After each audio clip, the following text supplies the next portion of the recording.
are the Monolith concentric drivers. They are, aren't they?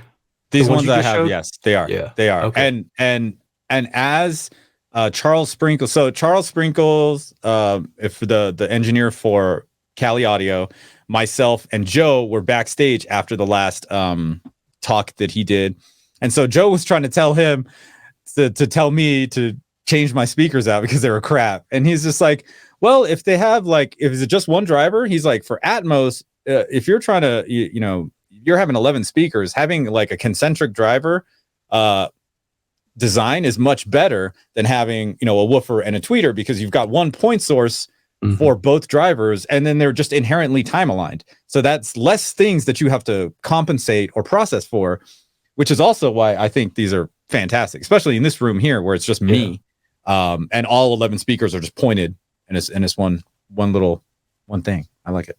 How what's your crossover, or what will your crossover 80. be? 80. Okay. 80. These things go down to 80. I mean, they're Atmos too, so they don't get. How does that work? Like the signal that's steered to them, is it low? I mean, you know what I'm saying? So with in an AV receiver, you can choose a crossover. So I would normally cross over my height channels at 100, sometimes 120, but 80 for everything else, right? Okay. With this Pioneer, I only have one choice. So it's 80 all the way around. These things will play down to 80. And it's like a 4 1/4 inch driver or something like that.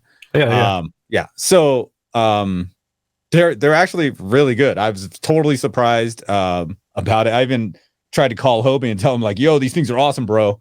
He's like, let me know if he answers you. Huh? He didn't answer. Let me know if he answered. He didn't answer. He shot me an email. So Don asks, Chana, are those monoliths better than your Focal domes? Yes, they are. The Focal domes, though, match all my other Focal speakers, and these will measure better.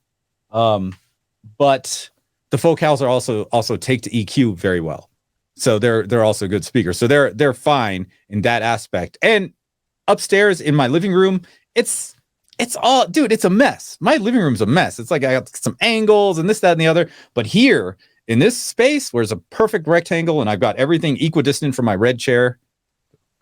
The one hot seat here in the room, like, it's more beneficial to have something as compact as this. And of course, having the screw on the bottom makes it easy for me to actually put them on mic stands and place them around the room, all at the same height, all equidistant. Now, if you can't catch the show, we do have an audio version at anchor.fm/daily HiFi. So make sure to go on over there if you like to listen to the show.